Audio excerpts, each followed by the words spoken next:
Hello, my dear friends, good morning.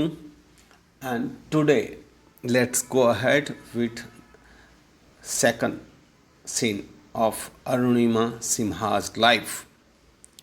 તો આ છોકરી કેટલી બહાદુર છે.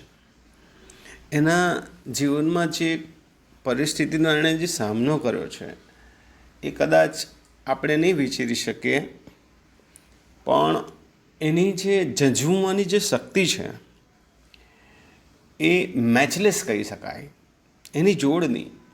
તો અહીંયા જુઓ, એણે જે બીજો ભાગ છે એના જીવનમાં કેવી રીતના એણે સામનો કર્યો તેના પર આપણે આગળ જોઈએ આજે. I was admitted to AIMS Delhi on the intervention of the PM. એટલે એને અરુણા સિંહાને દિલ્હીની AIIMSમાં દાખલ કરવામાં આવી અને પ્રાઇમ મિનિસ્ટરના ઇન્ટરવેન્શનથી. તમે વિચાર કરી લો કે પ્રાઇમ મિનિસ્ટર સુધી એ વાત પહોંચી અને પ્રાઇમ મિનિસ્ટરે એમાં ઇન્ટરવેન કર્યું, એમાં યોગ્ય પગલાં ભર્યા. The union government would bear the entire cost of my treatment. અને એવું નક્કી કરવામાં કે જે સરકાર છે, યુનિયન ગવર્મેન્ટ આપણે કેન્દ્ર સરકાર છે, તો એની ટ્રીટમેન્ટ પાછળ જે બધો ખર્ચો થાય એ બધો એ સરકાર પૂરો પાડશે એમ કે. Soon AIIMS began issuing daily medical bulletin on my status. અને શું કરવામાં આવ્યું કે દરરોજ એનામાં જે સુધારો થાય અથવા એને જે સારું લાગે છે કે ભાઈ આજે સમાચાર દરરોજ આવે એના પર કે અરુણિમા સિંહાની સ્થિતિમાં આ રીતના સુધારો થઈ રહ્યો છે વગેરે વગેરે, એવું એનું સ્ટાર્ટ થયું એની જે સ્થિતિ છે તેના વિશે. I was told that the young people, auto drivers and roadside vendors were carrying out a candle march to galvanize support for me and to pray for my recovery. અને મને જાણ કરવામાં આવી, મને કહેવામાં આવ્યું કે સામાન્યથી સામાન્ય માણસ કે જેમાં યુવા હોય, ટ્રક ડ્રાઈવર હોય, રોડ સાઈડ પર જે વેપાર ધંધો કરતા હોય નાનો મોટો, તો એવા ફેરિયા હોય, એ બધાએ કેન્ડલ માર્ચ કાઢી અને જેથી એને એને સપોર્ટ મળે, એને સમર્થન મળે, તો કે જેથી એને ઝડપથી રિકવરી આવે અને એ સારી થઈ જાય. તમે વિચાર કરો એના જીવનનું મહત્ત્વ કેટલું છે અને એને કેવા લોકોનું સમર્થન મળી રહ્યું છે. With the help of the best and the latest technology, gradually I started responding to the treatment. તમે જુઓ કે with the help of the best and the latest technology, એટલે એના માટે સારામાં સારી ટેકનોલોજી અને જે લેટેસ્ટ એકદમ આધુનિક તેનો મદદ લેવામાં આવી અને ધીમે ધીમે એના જે ટ્રીટમેન્ટ ચાલતી હતી એ હિસાબે એની રિકવરી આવવા માંડી અને સારી એવી રિકવરી આવવા માંડી. One morning my brother in law, એક સવારે શું થયું, એના બેનના બનેવી છે ને, એટલે કે એના બનેવી, એની એક બેન છે લક્ષ્મી કને, તો એના હસબન્ડ જે છે સાહેબ સડનલી આસ્ક મી, એકાએક એને પૂછી લીધું આમ અચાનક. શું પૂછ્યું? એવરેસ્ટ ચઢોગી?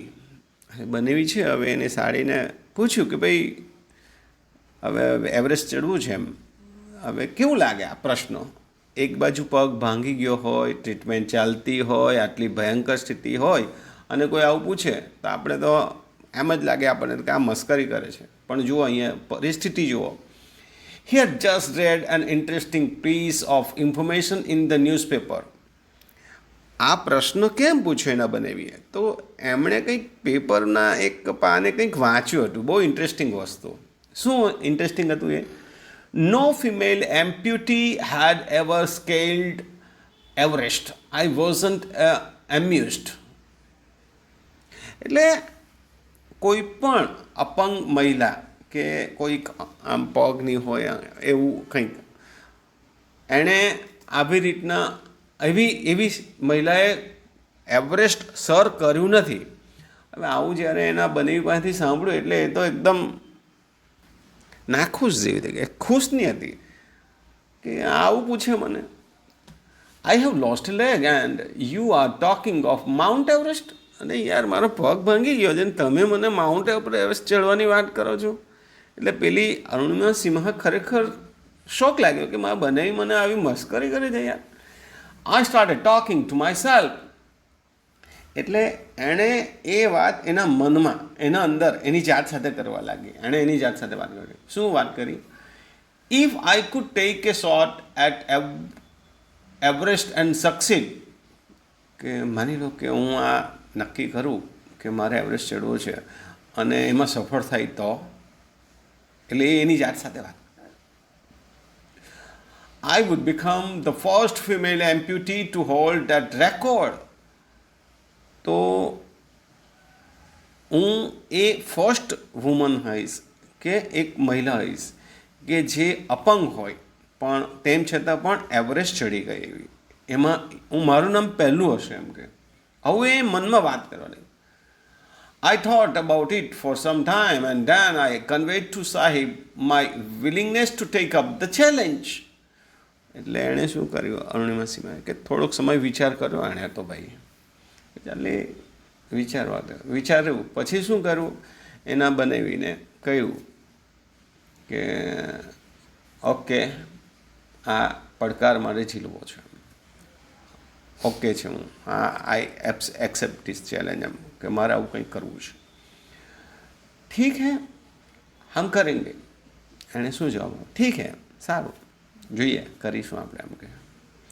આઈ સે, એટલે મેં અરુણિમા સિન્હાએ કહ્યું, મેં કહી દીધું એમ કે I now had something to look forward to. હવે મારે આગળ પણ કંઈક જોવાનું હતું કે આગળ કરવું શું, એમ કે કેવી રીતના કરવાનું. મિશન, હવે એની પાસે એક લક્ષ્ય હતું, એક ગોલ હતો, લક્ષ્ય, મિશન, રીઝન ટુ ડ્રીમ. એની પાસે સ્વપ્ન જોવાનું શું કારણ હતું કે આવું સ્વપ્ન જોવું, કેમ કે આવું કોઈ કર્યું નથી ભૂતકાળમાં. It was not going to be easy. અરે યાર, આ કાર્ય કંઈ સરળ નથી, બહુ અઘરું કાર્ય છે. But throughout my life nothing had come easy. પણ અરુણિમા સિન્હા શું કહે છે કે મારા જીવનમાં કોઈ પણ વસ્તુ સરળતાથી થઈ જ નથી, આવી જ નથી, મળ્યું જ નથી મને કંઈ. દરેક બાબતમાં, દરેક જગ્યાએ મારે સંઘર્ષ કરવો પડ્યો છે એમ કે. આઈ felt like I was Born again. એને શું લાગ્યું, જો મને તો એવું લાગ્યું જાણે કે મારો પાછો જન્મ થયો, બીજો જન્મ થઈ ગયો એમ કે. Then I started waiting for my artificial limb to arrive. પછી હું મારા કૃત્રિમ પગની રાહ જોવા લાગી, જે એને લગાવવાનું.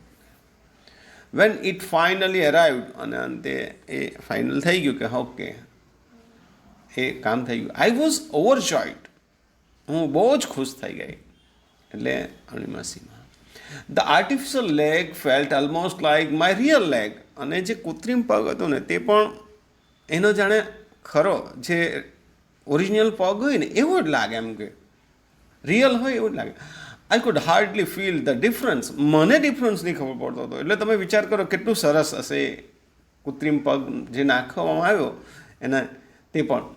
I had started falling in love with his stranger whom I was wedded for life. Oh my God, what a great, unexpected. તમે જુઓ કે એ છોકરી જાણે એમ કે મેં એ કૃત્રિમ પગના પ્રેમમાં પડી ગઈ એમ કે, એવું લાગ્યું એમ કે. અને આ અજાણી વસ્તુ છે, આ પગ કૃત્રિમ છે, તો એના સાથે જાણે આખી જિંદગી મારે હવે રહેવાનું છે એમ કે મેં એના પ્રેમમાં પડી, એના સાથે મેરેજ કરે ને એવું એને અનુભવ થવા માંડ્યો. I had set my eyes on a mountain and I needed to prepare myself with the help of this stranger. હવે મેં મારી નજર મારા કાર્ય માટે સ્થિર કરી દીધી, ફોકસ કરી દીધી, માઉન્ટેન પર મીટ માંડી દીધી એમ કે. શાના માટે? મારી જાતને તૈયાર કરવા માટે. To prepare my self with the help of this stranger. અને એ કોની મદદથી? પાછું તે જો પેલા કૃત્રિમ પગની મદદથી. So here you see dear friends કે એ છોકરી કેટલી સ્ટ્રોંગ, મનોબળ કેટલું મજબૂત છે. તો અહીંયા આપણો આ સેકન્ડ સીન પૂરો થાય છે. થેન્ક્સ અ લોટ.